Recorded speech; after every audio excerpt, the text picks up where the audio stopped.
এটা দেখ লোহার মতো শক্ত। এক্ষুনি হুকে আসলাম।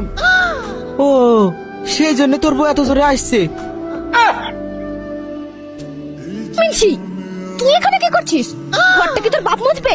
বাড়ি চল, নইলে তোর খবর আছে। এক্ষুনি তো রান্না করে আসলাম। ঘরটা না হয় তো বিকালে মুছবো। তুমি বাড়ি যাও, আমি আসছি। বেশি চালাকি না, তোর টাকায় আমি খাই না। তাড়াতাড়ি বাড়ি চল। দেখলি তো সরকার দেওয়া এই 1000-1200 টাকা পেয়ে মেয়েদের মেজাজ একবার আসমানে। ভাই এই জিনিস নিয়ে আমাদেরকে প্রতিবাদ করতে হবে। প্রতিবাদ? কিসের প্রতিবাদ?